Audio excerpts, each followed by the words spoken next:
these Quarantimes calls are designed to take a step back from the day-to-day crisis and to think more about the big picture. And we are trying during the course of these calls to look at some of the really big questions which the world is going to be facing. And I don't think there are any bigger ones than the question of the future of multilateralism. We're very, very honored to be welcoming Arancha González to do this call. She is the Foreign Minister of Spain, has been for a few months now. And Spain is obviously one of the countries which has been at the front line of the corona crisis. But I think just as important as her current role in Spain is the huge wealth of experience that Arancha brings from different multilateral institutions, having been an Under-Secretary General of the United Nations and taken on very, very important roles at the World Trade Organization and at the European Commission as well. And she's very kindly agreed to talk to us about how the corona crisis is going to change the multilateral system. And we sent through a very interesting article which she wrote for Project Syndicate, which laid out some of her thoughts on that. And I hope we can go into much more detail now. So without any further ado, I'd like to ask you, Madam Foreign Minister, to kick off the discussions. Great. Well, first of all, thank you very much, Mark, and thanks to all of you to e-meet. This virtual diplomacy in which COVID has forced us has virtues. It allows us to connect much more frequently and even, I would say, closer than before, with the disadvantage that we have to work triple what we used to in the past when we could at least doze off in the plane. Let me tell you that first, I appreciate this initiative that you have to try to elevate ourselves over and above the daily management of this crisis, which is difficult, as you can imagine, for all of us in different ways. And try to look at the world and try to imagine what lessons do we draw from where we are. And I want to start with, if I look at this crisis, I feel we are in a tunnel and the danger that we face is that we fall into a pit. And the objective we would need to set for ourselves is to walk along this tunnel, trying to follow this little light that one can see at the end of it, rather than falling into a pit. And let me elaborate a little bit. What do I mean by this? Obviously, we were not living in a very easy world pre-COVID. The fractures in our world were obvious. They were multiple. They were cutting across the global community.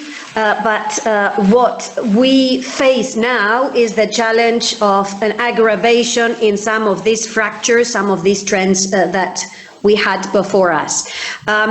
We had a social fracture, and this social fracture will be a huge challenge coming out of this crisis, the economic impact of which will be brutal.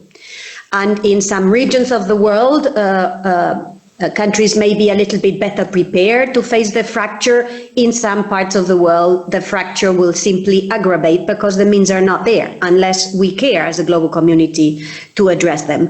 We had huge issues of mistrust in economic and political systems, and I can see many reasons why the trust gap in our political systems could widen. We had a certain temptation to try and solve our issues going the national way. Deglobalization was already there pre-COVID. I can see this as another avenue that many would want to move post-COVID. We had huge sustainability issues.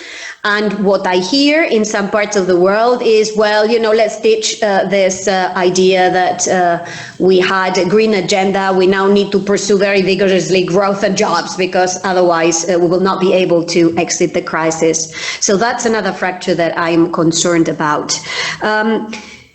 We had a fracture at the geopolitical level. We had a big competition, epicenter of which was a conflict between the US and China. And it's fair to say that COVID is not making this fracture any easier. Finally, we knew that we had gaps in global governance. And if we had doubts, and we all had doubts because we practice this global arena, we can see the very glaring gaps that exist in an area that has been exposed, such as the health systems and the governance of the health area globally. So this crisis is basically telling us that we are much more independent than we think we are, and that we pretend that we are. And this interdependence is now brutally exposed, and it's brutally exposed not only in the manner in which COVID has moved from the country in the region that was growing the fastest and reducing poverty the fastest. It has traveled to the part of the world where social safety nets and healthcare systems were the strongest, and it risks widening the gap in the part of the world where the safety nets, the social safety nets, and the inequalities are the largest. So we are seeing this interdependence from the virus point of view. We are seeing the interdependence from the responses to the virus, from medical equipment down to vaccines and treatments that, again, have to be invented, and where there is a risk that if we don't do it collaboratively, it will not work. And finally, we are seeing this also in the response, in the economic response that we will give to this crisis, in the manner in which we will build the economic and social packages that will allow us to reconstruct our economic tissues. So, for me, one of the most urgent things at the moment in global governance, in general in governance, is to align what is happening in the reality with what we think is happening in our minds. So aligning our Weltanschauung, as the Germans would say, to ensure that from this shared diagnostics, we can then go on to build a common response. And I will end with how I see and how I would describe the diagnostics. We thought we were living in some sort of apartment block.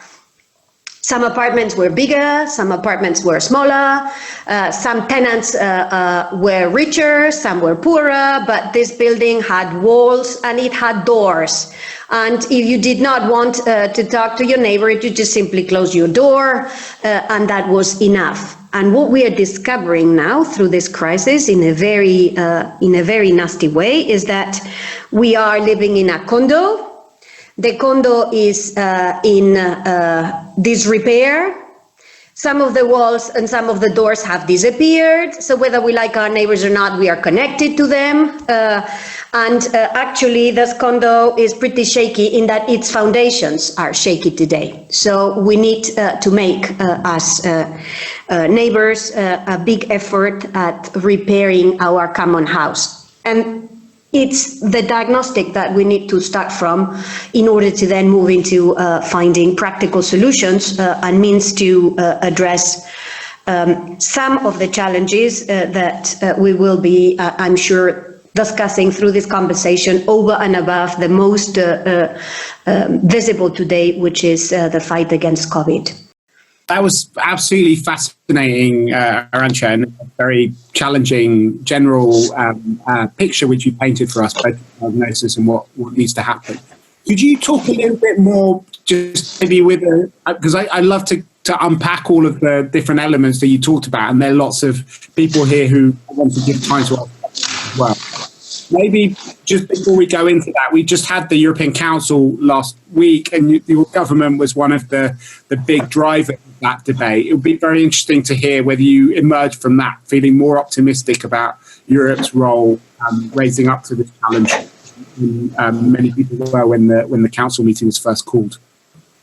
Well, actually, the EU is a bit an acid test of the necessity to adjust the mindset to the reality on the ground. And this is a bit what we are seeing in Europe in this last weeks.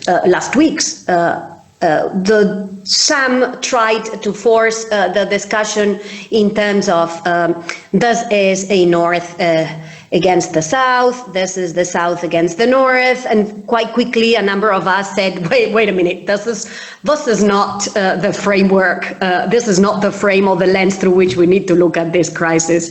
We are not in that frame. So we made a big effort at the beginning to ensure the description of the problem would be as close as possible to what we thought was happening on the ground. What was happening was a systemic crisis, is a crisis that is not caused by any good or bad management of the economy of a country, that is not caused by a pre-existing good or less good management of a particular sector of the economy. It's a pandemic. It's everybody's responsibility and nobody's fault, but we all are going to be impacted, both on the health side, as we are seeing, as well as on the economic side, as is being forecasted by any reputable institution that you want to look at. So for us, what was very important was to frame this issue in the right way. Because if you don't frame it in the right way, the likelihood that you will find solutions to address the challenge that we face will be smaller. And we need to find solutions rather quickly, because what we know is that the depth, the length and the width of this economic crisis will be sharper than what we thought at the beginning of the COVID. So once we framed this discussion, not in terms of North-South, but rather a systemic crisis that puts into question not this country or that country, or not the ability of this country to go to financial markets or that country's ability to borrow. What this crisis will put into question, is already putting into question, is the functioning of the EU's internal market. That's what's at stake today. It's not the ability of this or that country, is the functioning of the EU's internal market. And that is our common market, that's our common building, that's our condo, to go back to the image we were just talking about.